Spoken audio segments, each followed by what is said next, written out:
The Memoirs of Sherlock Holmes, the Crooked Man. One summer night, a few months after my marriage, I was seated by my own hearth smoking a last pipe and nodding over a novel, for my day's work had been an exhausting one. My wife had already gone upstairs, and the sound of the locking of the hall door some time before told me that the servants had also retired. I had risen from my seat and was knocking out the ashes of my pipe when I suddenly heard the clang of the bell. I looked at the clock. It was 11:45. This could not be a visitor at so late an hour. A patient, evidently, and possibly an all-night sitting. With a wry face I went out into the hall and opened the door. To my astonishment it was Sherlock Holmes who stood upon my step. "Ah, Watson," said he, "I hoped that I might not be too late to catch you. My dear fellow, pray come in. You look surprised, and no wonder. Relieved, too, I fancy.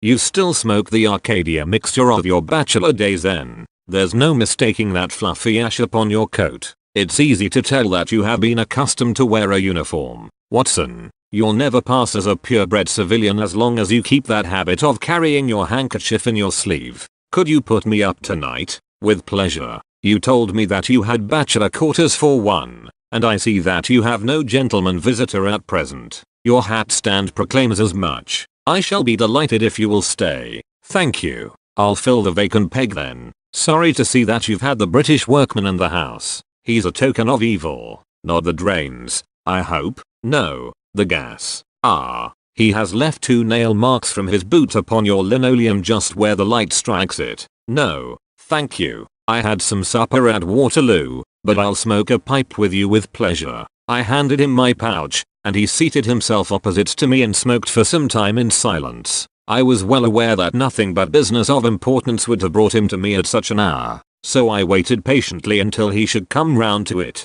"I see that you are professionally rather busy just now," said he, glancing very keenly across at me. "Yes, I've had a busy day," I answered. "It may seem very foolish in your eyes," I added, "but really I don't know how you deduced it." Holmes chuckled to himself. "I have the advantage of knowing your habits, my dear Watson," said he. "When your round is a short one you walk, and when it is a long one you use a hansom. As I perceive that your boots, although used, are by no means dirty, I cannot doubt that you are at present busy enough to justify the hansom." "Excellent," I cried. "Elementary," said he. "It is one of those instances where the reasoner can produce an effect which seems remarkable to his neighbor, because the latter has missed the one little point which is the basis of the deduction. The same may be said, my dear fellow, for the effect of some of these little sketches of yours, which is entirely meretricious, depending as it does upon your retaining in your own hands some factors in the problem which are never imparted to the reader. Now, at present I am in the position of these same readers, for I hold in this hand several threads of one of the strangest cases which ever perplexed a man's brain, and yet I lack the one or two which are needful to complete my theory. But I'll have them, Watson. I'll have them." His eyes kindled and a slight flush sprang into his thin cheeks. For an instant the veil had lifted upon his keen, intent nature, but for an instant only. When I glanced again his face had resumed that red Indian composure which had made so many regard him as a machine rather than a man. "The problem presents features of interest," said he. "I may even say exceptional features of interest. I have already looked into the matter, and have come, as I think, within sight of my solution. If you could accompany me in that last step you might be of considerable service to me. I should be delighted. Could you go as far as Aldershot tomorrow? I have no doubt Jackson would take my practice." "Very good. I want to start by the 11.10 from Waterloo. That would give me time. Then, if you are not too sleepy, I will give you a sketch of what has happened, and of what remains to be done. I was sleepy before you came. I am quite wakeful now. I will compress the story as far as may be done without omitting anything vital to the case. It is conceivable that you may even have read some account of the matter. It is the supposed murder of Colonel Berkeley, of the Royal Munsters, at Aldershot, which I am investigating. I have heard nothing of it. It has not excited much attention yet, except locally. The facts are only 2 days old. Briefly they are these. The Royal Munsters is, as you know, one of the most famous Irish regiments in the British Army. It did wonders both in the Crimea and the Mutiny, and has since that time distinguished itself upon every possible occasion. It was commanded up to Monday night by James Barclay, a gallant veteran, who started as a full private, was raised to commissioned rank for his bravery at the time of the mutiny, and so lived to command the regiment in which he had once carried a musket. Colonel Barclay had married at the time when he was a sergeant, and his wife, whose maiden name was Miss Nancy Devoy, was the daughter of a former colour sergeant in the same corps. There was, therefore, as can be imagined, some little social friction when the young couple, for they were still young, found themselves in their new surroundings. They appear, however, to have quickly adapted themselves, and Mrs. Barclay has always, I understand, been as popular with the ladies of the regiment as her husband was with his brother officers. I may add that she was a woman of great beauty, and that even now, when she has been married for upwards of 30 years, she is still of a striking and queenly appearance. Colonel Barclay's family life appears to have been a uniformly happy one. Major Murphy, to whom I owe most of my facts, assures me that he has never heard of any misunderstanding between the pair. On the whole, he thinks that Barclay's devotion to his wife was greater than his wife's to Barclay.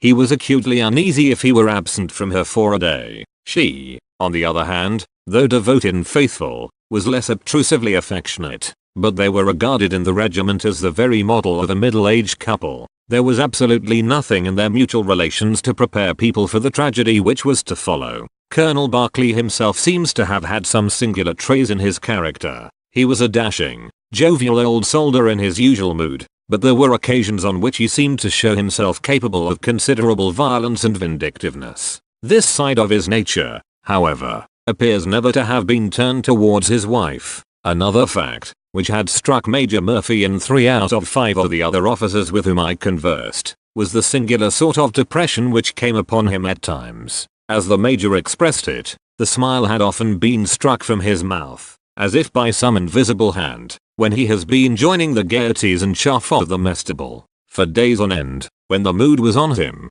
he has been sunk in the deepest gloom. This and a certain tinge of superstition were the only unusual traits in his character which his brother officers had observed. The latter peculiarity took the form of a dislike to being left alone, especially after dark. This puerile feature in a nature which was conspicuously manly had often given rise to comment and conjecture. The 1st Battalion of the Royal Munsters, which is the old 117th, has been stationed at Aldershot for some years. The married officers live out of barracks, and the colonel has during all this time occupied a villa called Lachine, about half a mile from the North Camp. The house stands in its own grounds, but the west side of it is not more than 30 yards from the high road. A coachman and 2 maids formed the staff of servants. These with their master and mistress were the sole occupants of Lachine, for the Barclays had no children, nor was it usual for them to have resident visitors. Now for the events at Lachine between 9 and 10 on the evening of last Monday. Mrs. Barclay was, it appears, a member of the Roman Catholic Church, and had interested herself very much in the establishment of the Guild of St. George, which was formed in connection with the Watt Street Chapel for the purpose of supplying the poor with cast-off clothing. A meeting of the guild had been held that evening at 8, and Mrs. Barclay had hurried over her dinner in order to be present at it. When leaving the house she was heard by the coachman to make some commonplace remark to her husband, and to assure him that she would be back before very long. She then called for Miss Morrison, a young lady who lives in the next villa, and the two went off together to their meeting. It lasted 40 minutes, and at 9:15 Mrs. Barclay returned home, having left Miss Morrison at her door as she passed. There is a room which is used as a morning room at Lachine. This faces the road and opens by a large glass folding door onto the lawn. The lawn is 30 yards across, and is only divided from the highway by a low wall with an iron rail above it.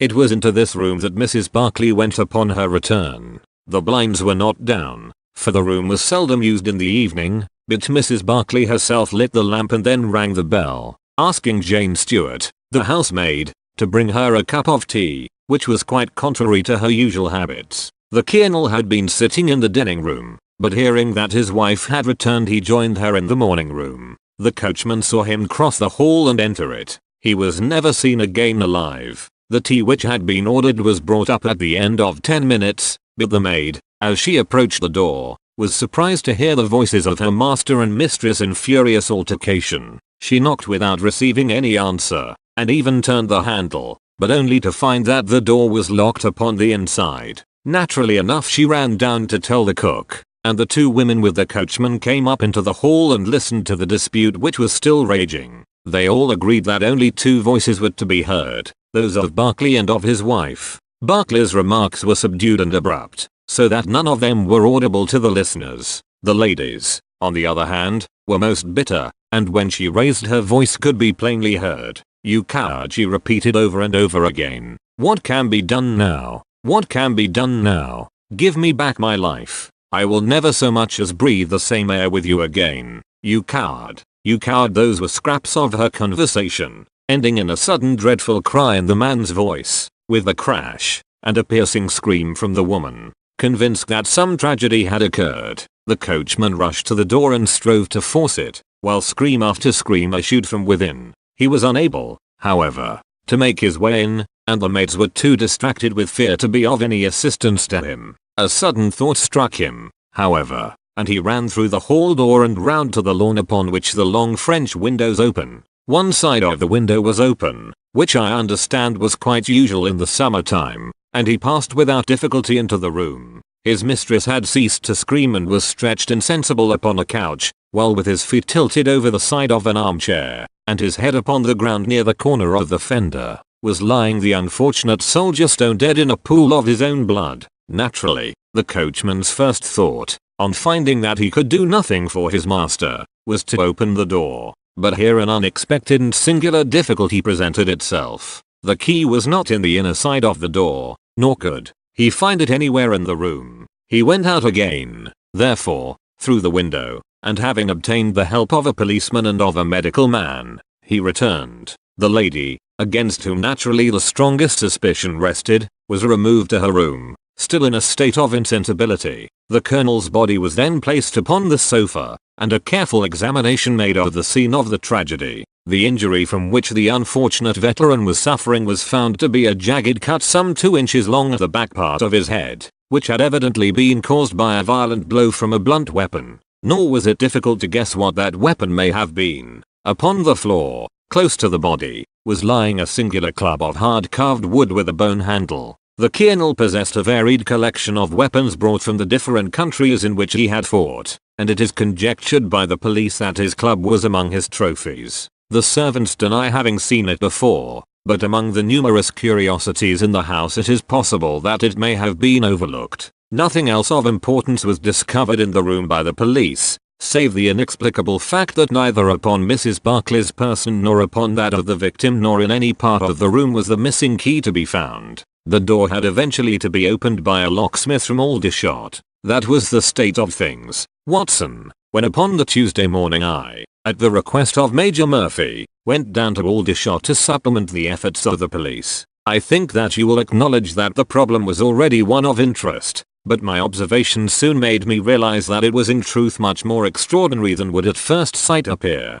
Before examining the room I cross-questioned the servants, but only succeeded in eliciting the facts which I have already stated. One other detail of interest was remembered by Jane Stewart, the housemaid. You will remember that on hearing the sound of the quarrel she descended and returned with the other servants. On that first occasion, when she was alone, she says that the voices of her master and mistress were sunk so low that she could hear hardly anything, and judged by their tones rather than their words that they had fallen out. On my pressing her, however, she remembered that she heard the word David uttered twice by the lady. The point is of the utmost importance as guiding us towards the reason of the sudden quarrel. The colonel's name, you remember, was James. There was one thing in the case which had made the deepest impression both upon the servants and the police. This was the contortion of the colonel's face. It had set, according to their account, into the most dreadful expression of fear and horror which a human countenance is capable of assuming. More than one person fainted at the mere sight of him,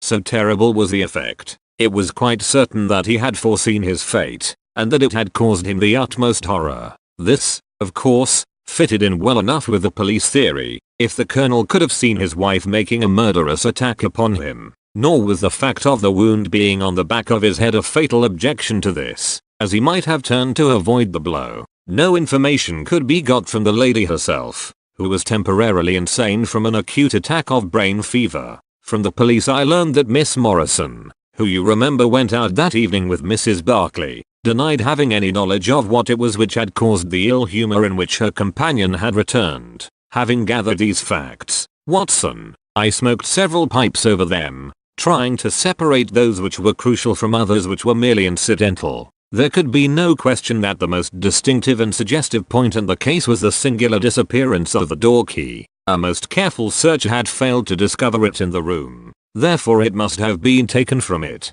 But neither the colonel nor the colonel's wife could have taken it. That was perfectly clear. Therefore a third person must have entered the room. And that third person could only have come in through the window. It seemed to me that a careful examination of the room and the lawn might possibly reveal some traces of this mysterious individual. You know my methods, Watson. There was not one of them which I did not apply to the inquiry, and it ended by my discovering traces, but very different ones from those which I had expected. There had been a man in the room, and he had crossed the lawn coming from the road. I was able to obtain 5 very clear impressions of his footmarks, 1 in the roadway itself, at the point where he had climbed the low wall, 2 on the lawn, and 2 very faint ones upon the stained boards near the window where he had entered. He had apparently rushed across the lawn, for his toe marks were much deeper than his heels. But it was not the man who surprised me, it was his companion. His companion. Holmes pulled a large sheet of tissue paper out of his pocket and carefully unfolded it upon his knee. "What do you make of that?" he asked. The paper was covered with heat tracings of the footmarks of some small animal. It had 5 well-marked footpads, an indication of long nails, and the whole print might be nearly as large as a dessert spoon. "It's a dog," said I. "Did you ever hear of a dog running up a curtain?" I found distinct traces that this creature had done so. "A monkey, then? But it is not the print of a monkey. What can it be, then?" "Neither dog nor cat nor monkey nor any creature that we are familiar with. I have tried to reconstruct it from the measurements. Here are 4 prints where the beast has been standing motionless. You see that it is no less than 15 inches from forefoot to hind. Add to that the length of neck and head, and you get a creature not much less than 2 feet long, probably more if there is any tail. But now observe this other measurement. The animal has been moving, and we have the length of its stride. In each case it is only about 3 inches. You have an indication, you see, of a long body with very short legs attached to it. It has not been considerate enough to leave any of its hair behind it, but its general shape must be what I have indicated, and it can run up a curtain, and it is carnivorous." "How do you deduce that?" "Because it ran up the curtain. A canary's cage was hanging in the window, and its aim seems to have been to get at the bird." "Then what was the beast?" "Ah, if I could give it a name it might go a long way towards solving the case. On the whole, it was probably some creature of the weasel and stoat tribe, and yet it is larger than any of these that I have seen. But what had it to do with the crime? That, also, is still obscure. But we have learned a good deal, you perceive. We know that a man stood in the road looking at the quarrel between the Barclays. The blinds were up and the room lighted. We know, also, that he ran across the lawn, entered the room, accompanied by a strange animal, and that he either struck the colonel or, as is equally possible, that the colonel fell down from sheer fright at the sight of him, and cut his head on the corner of the fender. Finally, we have the curious fact that the intruder carried away the key with him when he left. Your discovery seemed to have left the business more obscure than it was before,"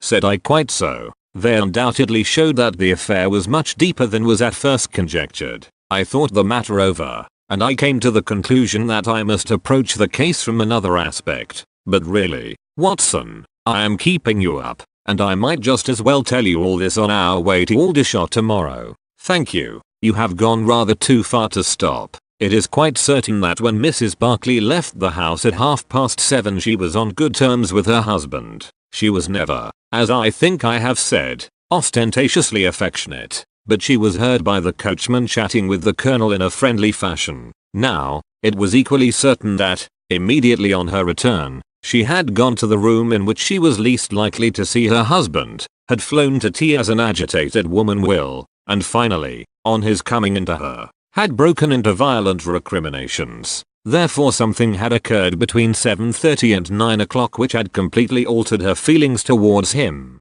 but Miss Morrison had been with her during the whole of that hour and a half. It was absolutely certain, therefore, in spite of her denial, that she must know something of the matter. My first conjecture was that possibly there had been some passages between this young lady and the old soldier, which the former had now confessed to the wife. That would account for the angry return, and also for the girl's denial that anything had occurred. Nor would it be entirely incompatible with most of the words overhead. But there was the reference to David, and there was the known affection of the colonel for his wife, to weigh against it, to say nothing of the tragic intrusion of this other man, which might, of course, be entirely disconnected with what had gone before. It was not easy to pick one's steps, but, on the whole, I was inclined to dismiss the idea that there had been anything between the colonel and Miss Morrison, but more than ever convinced that the young lady held the clue as to what it was which had turned Mrs. Barclay to hatred of her husband. I took the obvious course,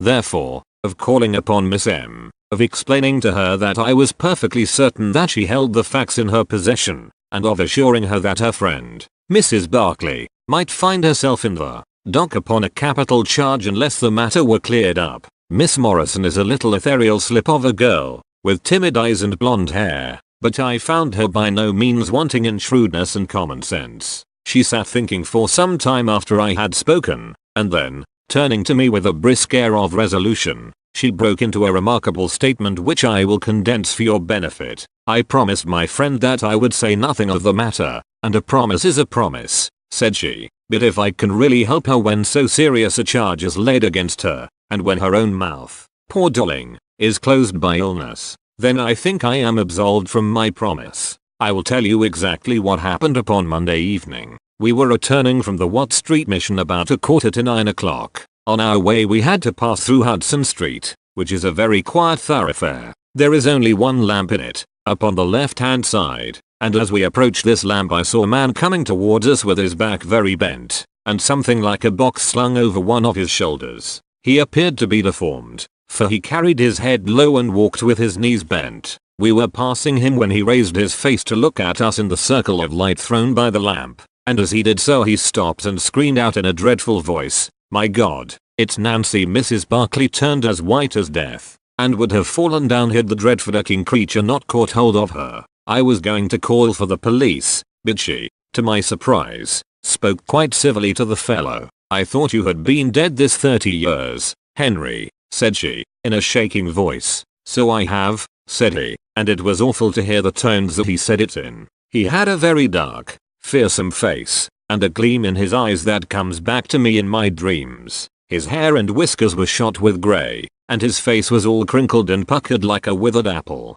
"Just walk on a little way, dear," said Mrs. Barclay. "I want to have a word with this man." "There is nothing to be afraid of." She tried to speak boldly, but she was still deadly pale and could hardly get her words out for the trembling of her lips. I did as she asked me, and they talked together for a few minutes. Then she came down the street with her eyes blazing, and I saw the crippled wretch standing by the lamppost and shaking his clenched fists in the air as if he were made with rage. She never said a word until we were at the door here, when she took me by the hand and begged me to tell no one what had happened. "It's an old acquaintance of mine who has come down in the world," said she. When I promised her I would say nothing she kissed me, and I have never seen her since. I have told you now the whole truth, and if I withheld it from the police it is because I did not realize then the danger in which my dear friend stood. I know that it can only be to her advantage that everything should be known. There was her statement, Watson, and to me, as you can imagine, it was like a light on a dark night.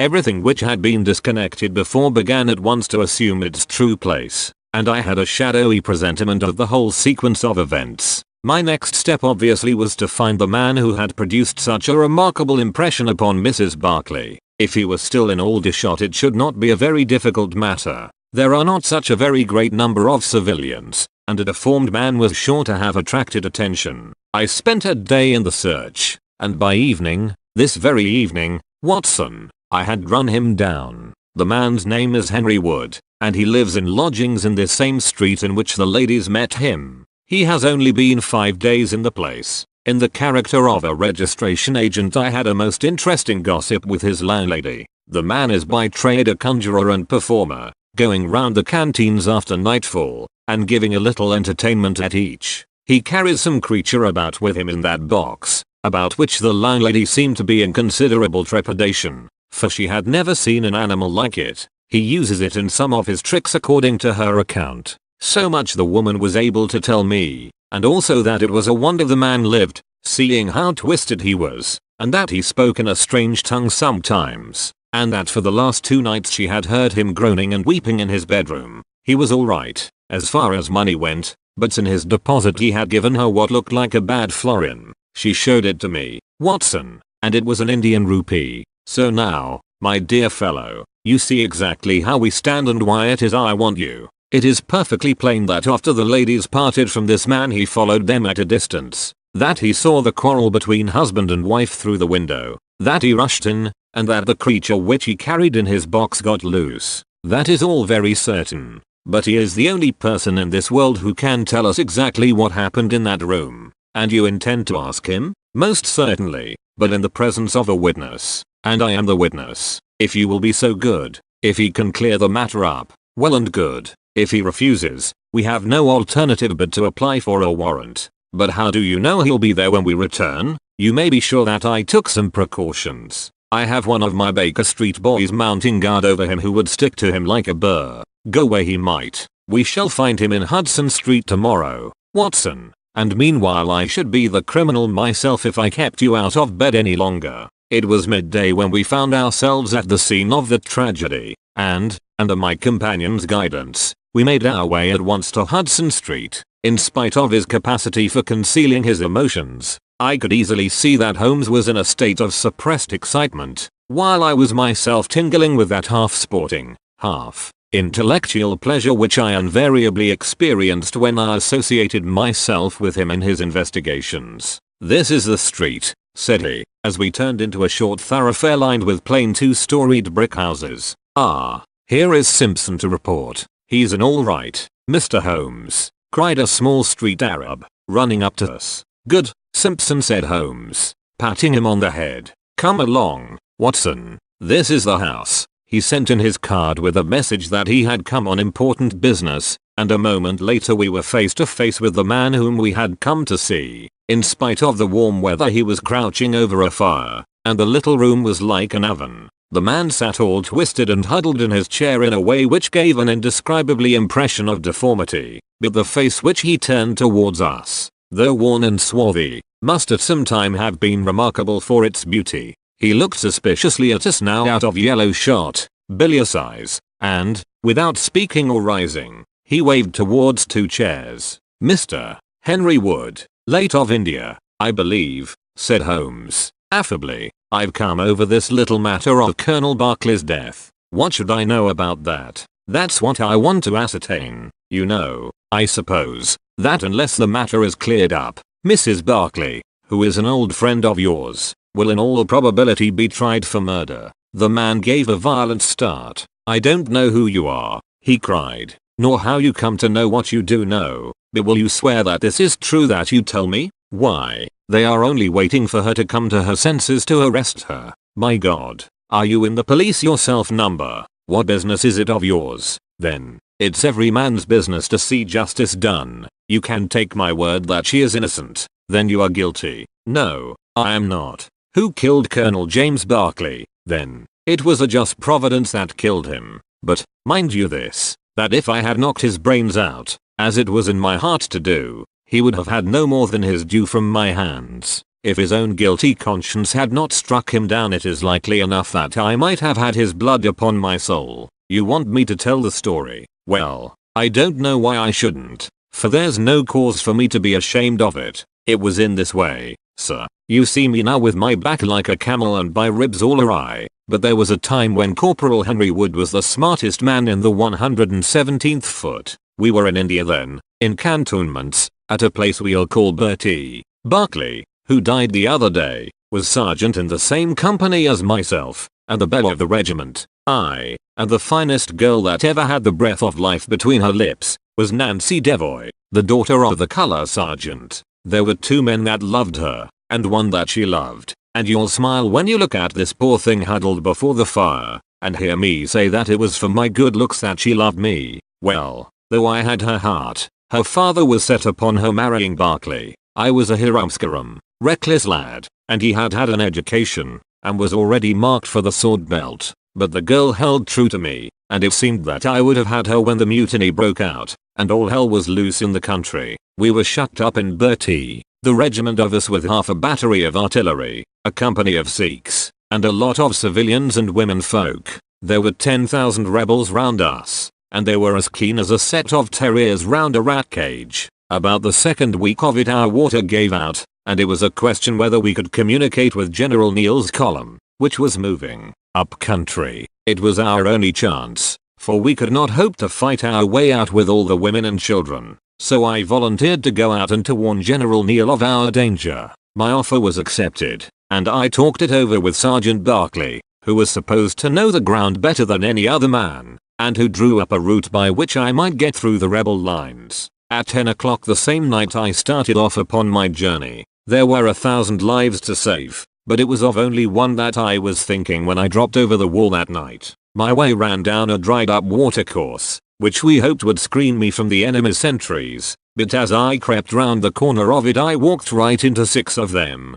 who were crouching down in the dark waiting for me. In an instant I was stunned with a blow and bound hand and foot, but the real blow was to my heart and not to my head, for as I came to and listened to as much as I could understand of their talk, I heard enough to tell me that my comrade, the very man who had arranged the way that I was to take, had betrayed me by means of a native servant into the hands of the enemy. Well, there's no need for me to dwell on that part of it. You know now what James Barclay was capable of. Bertie was relieved by Neal next day, but the rebels took me away with them in their retreat, and it was many a long year before ever I saw a white face again. I was tortured and tried to get away, and was captured and tortured again. You can see for yourselves the state in which I was left. Some of them that fled into Nepal took me with them, and then afterwards I was up past Darjeeling. The hill folk up there murdered the rebels who had me, and I became their slave for a time until I escaped. But instead of going south I had to go north, until I found myself among the Afghans. There I wandered about for many a year, and at last came back to the Punjab, where I lived mostly among the natives and picked up a living by the conjuring tricks that I had learned. What use was it for me, a wretched cripple, to go back to England or to make myself known to my old comrades? Even my wish for revenge would not make me do that. I had rather that Nancy and my old pals should think of Harry Wood as having died with a straight back, than see him living and crawling with a stick like a chimpanzee. They never doubted that I was dead, and I meant that they never should. I heard that Barclay had married Nancy, and that he was rising rapidly in the regiment, but even that did not make me speak. But when one gets old one has a longing for home. For years I've been dreaming of the bright green fields and the hedges of England. At last I determined to see them before I died. I saved enough to bring me across, and then I came here where the soldiers are, for I know their ways and how to amuse them and so earn enough to keep me. Your narrative is most interesting,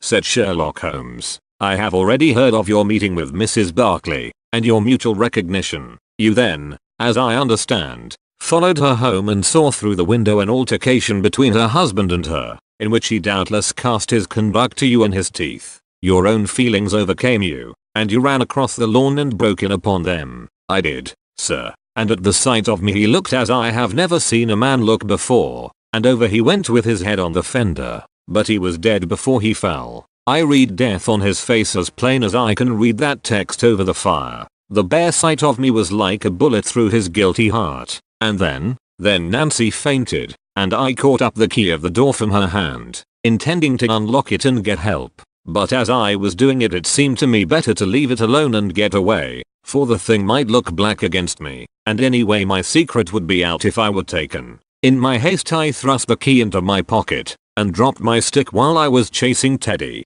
who had run up the curtain. When I got him into his box, from which he had slipped, I was off as fast as I could run. Who's Teddy? asked Holmes. The man leaned over and pulled up the front of a kind of hutch in the corner. In an instant out there slipped a beautiful reddish-brown creature, thin and lithe, with the legs of a stoat, a long, thin nose, and a pair of the finest red eyes that ever I saw in an animal's head. It's a mongoose, I cried. Well, some call them that, and some call them ichneumon, said the man. Snake catcher is what I call them. and Teddy is amazing quick on cobras. I have one here without the fangs, and Teddy catches it every night to please the folk in the canteen. Any other point, sir? Well, we may have to apply to you again if Mrs. Barkley should prove to be in serious trouble. In that case, of course, I'd come forward, but if not, there is no object in raking up this scandal against a dead man, foully as he has acted.